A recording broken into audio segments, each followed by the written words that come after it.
Opa, bom, acho que não é novidade para ninguém que ao redor da grande série de Gravity Falls existem incontáveis universos. Nós podemos tirar essa conclusão com inúmeros fatores, como por exemplo o dado de lados infinitos, que é um item proibido em mais de 9.000 dimensões, ou o fato que o próprio Bill Cipher veio de outra dimensão e muito mais. Mas o mais interessante em todo esse multiverso é a correlação entre algumas séries completamente distintas, sendo elas Rick and Morty, que não é 100% canon, Amphibia e A Casa da Coruja, que juntas têm histórias completamente entrelaçadas e de uma forma muito interessante. Então, no vídeo de hoje, nós vamos nos aprofundar e descobrir como funciona esse multiverso do início ao fim, e obviamente, em detalhes. Bem, com as inúmeras possibilidades que o multiverso traz, não é difícil imaginar que algumas séries poderiam estar relacionadas, e com Gravity Falls e Rick and Morty não seria diferente. Nós temos alguns momentos nas duas séries que comprovam essa teoria, e uma das mais interessantes acontece no episódio 10 da primeira temporada de Rick and Morty, quando o Rick C-137 abre inúmeros portais interdimensionais para confundir e fugir dos Ricks guardas. E um detalhe bem importante que passa despercebido por muitas pessoas é que de um desses portais específicos é possível ver saindo uma caneta, um pequeno caderno e uma xícara com uma interrogação. E para você que está se perguntando o que isso tem de mais, bem, esses três itens são os mesmos que Stanley perdeu quando ligou o portal no episódio 7 da segunda temporada de Gravity Falls. Para vocês terem uma noção do quão importante isso foi, esses itens foram guardados pela Federação Galáctica como itens de origem desconhecida. Porém, obviamente, a correlação entre as duas séries não parou por aqui. Durante alguns outros episódios também é possível ver inúmeros detalhes envolvendo o nosso grande Doritos, desde imagens e estudos sobre seu corpo, anatomia e até mesmo memórias armazenadas envolvendo Bill Cipher e o próprio Stanford. Além disso, durante o episódio 3 da sexta temporada, temos a aparição de um velho companheiro de Bill Cipher, o grande demônio do Reino dos Pesadelos, Bola 8, que bem,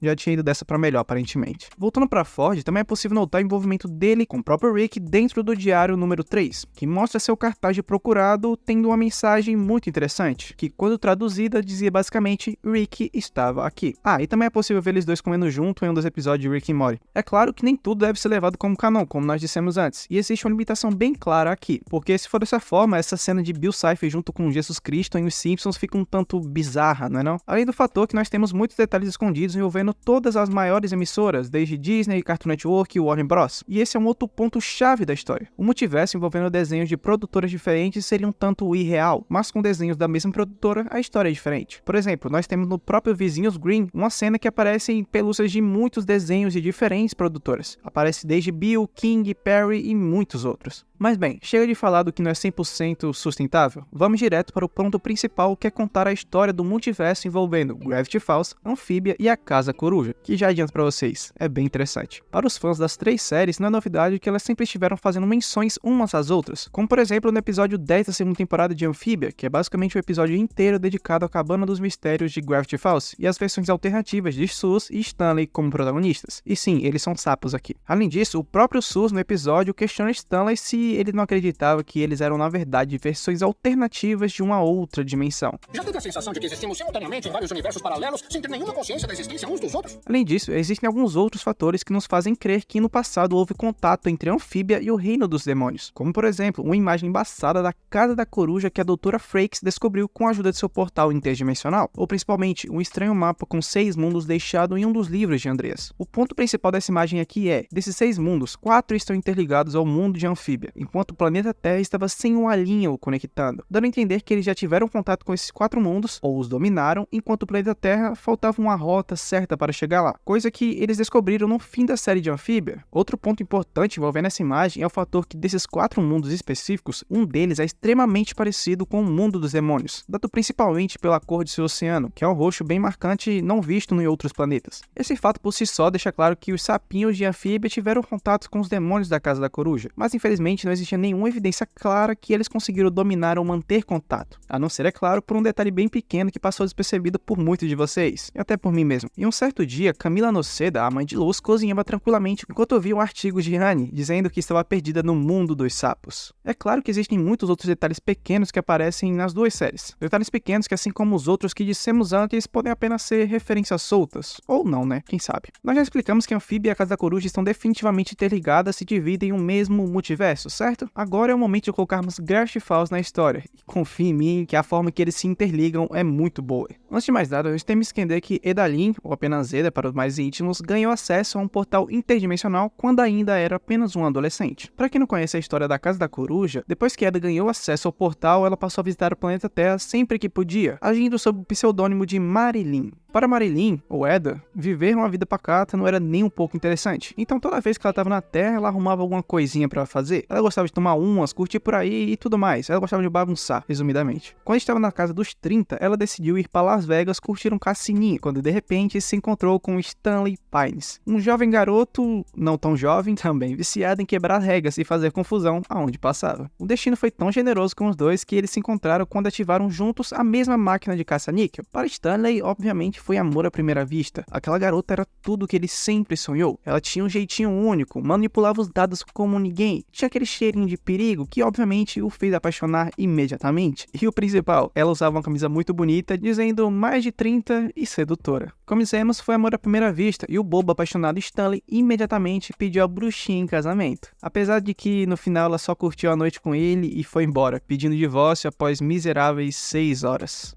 E no fim ela também roubou tudo que Stanley tinha, deixando o bobão chupando o dedo. Nosso querido Stanley ficou tão traumatizado com o que aconteceu que jurou nunca mais se casar novamente. E bem, pelo menos ele aproveitou a noite com ela, né? Enfim, depois de fazer isso com ele, Edalin seguiu sua vida da mesma forma, como se nada tivesse acontecido, indo pra Terra, usando seu portal e trazendo artigos humanos para vender no reino dos demônios como relíquias. Além disso, em algum momento ela acabou perdendo seu velho companheiro Albert, que foi parar em Crawlspace. Esse local é basicamente um mercado negro paranormal, que supostamente fica logo abaixo de Gravity Falls, onde você consegue encontrar tudo e qualquer coisa que imaginar. Mas não só isso, o ponto importante que liga Edalin a Gravity Falls é que ela estava proibida de entrar no mercado negro, e existiam até mesmo alguns cartazes de procurado com a imagem dela. No entanto, isso não é muita novidade, né? Edalin é proibida de entrar em muitos locais ao redor do mundo. Enfim, falta muito pouco para terminarmos de interligar esses 3 universos diferentes, e o ponto-chave para fechar a história envolve Dipper Pines, e o que aconteceu depois do fim de Gravity Falls. Durante o episódio 20 da segunda temporada de Amphibia, existe um detalhe que certamente passou despercebido por muitos de vocês novamente. Nesse episódio, Marcy Wu segurava um livro com o nome de Guia Extraordinário para Magia e Mistério, escrito pelo Dr. P. Acho que deu pra entender onde nós queremos chegar, né? Como nós já sabemos, Dipper Pines, assim como seu tio-avô Ford, é um apaixonado pelo sobrenatural, e ele sempre buscava uma forma lógica de resolver os mistérios com a ajuda da ciência. Não é à toa que ele passou muito tempo estudando o Diário número 3 e ficou obcecado em descobrir quem era seu criador. Vocês já sabem que no fim de Gravity Falls, Bill queimou os 3 diários na frente do garoto, certo? Então, felizmente eles se regeneraram e foram recuperados. Dipper, obviamente, queria ficar com eles, pelo apego material e tudo mais, mas sabia que seu verdadeiro dono era Ford, então deixou de lado e, motivado por Mabel, ele começou a criar o seu próprio diário, ou seja, o Guia Extraordinário para Magia e Mistérios. E bem, para vocês terem certeza, isso fica ainda mais claro com o conteúdo que tem dentro do livro, pois nele podemos encontrar muitos dados sobre o Doritos do Mal, Bill Cipher. Bill, obviamente, fez parte da história do garoto, então é lógico que ele escreveria e deixaria salvo algumas informações sobre o ser. Pode até parecer loucura afirmar que esse livro foi escrito por Dipper, mas outro fator que nos ajuda a confirmar essa ideia é o fator tempo. Os acontecimentos de Gravity Falls aconteceram no ano de 2012. A Amphibia, por sua vez, girava em torno de 2019 e 2020, enquanto a Casa da Coruja acontecia em 2022. Então, dessa forma, depois do fim da série de Gravity Falls e depois de voltar para sua casa, Dipper passou 7 anos estudando ainda mais sobre o sobrenatural e, no fim, criou sua obra-prima, seu próprio diário. Isso deixa bem claro que o mundo humano de Gravity Falls, o mundo humano de Amphibia e o mundo humano de A Casa da Coruja são basicamente o mesmo mundo, ou seja, a mesma Terra. Se você não está acreditando nisso ainda, nós temos mais algumas informações adicionais. Durante a abertura da terceira temporada de Amphibia, nós temos um detalhe escondido, bem pequenininho, que é basicamente um boneco de pelúcia de Gideon jogado no lixo. E essa não é apenas uma pequena referência solta. Durante Gravity Falls, Gideon comercializava muitos itens com seu rosto, desde camisetas, bandeiras, posters e, é claro, sua própria pelúcia, que é idêntica à da abertura de Amphibia. Além disso, no episódio 5 da terceira temporada, é possível ver uma pelúcia do Senhor Mistério na garagem da casa de Annie. E bem, essa é uma das mercadorias que Stanley vendia na Cabana dos Mistérios. Outro detalhe bem importante e interessantíssimo é que na biblioteca do Bosque Verruga, do mundo dos sapos em Amphibia, existia um livro bem parecido com os diários de Gravity Falls. Quer dizer, eles eram idênticos. Tão idênticos que tem uma boa chance de serem os verdadeiros. Em Gravity Falls existia um poço chamado de Poço Sem Fundo. E esse poço, segundo o próprio Ford, teoricamente servia basicamente como um portal para outras dimensões ou outros mundos. Então a teoria aqui seria que, depois de toda a história de Gravity Falls, Ford ou Stanley poderiam ter jogado diários lá dentro, como uma forma de encerrar sua jornada por um ponto final lá. E bem, esses diários, por meio do portal do poço, acabaram parando em Amphibia. Com isso fica bem clara a ligação entre esses 3 universos, não é não? Existem muitos outros detalhes e easter eggs escondidos em todas as 3 séries. E agora só falta a Disney fazer um crossover entre elas para fechar tudo com chave de ouro. Bem, obrigado por ficar até aqui, e se você quiser um vídeo sobre a cronologia completa dos universos de Amphibia e da Casa da Coruja, deixa muito like nesse vídeo. Ah, e o vídeo da cronologia de Gravity Falls já está completo no canal. É isso, fiquem bem, bebam água e até a próxima.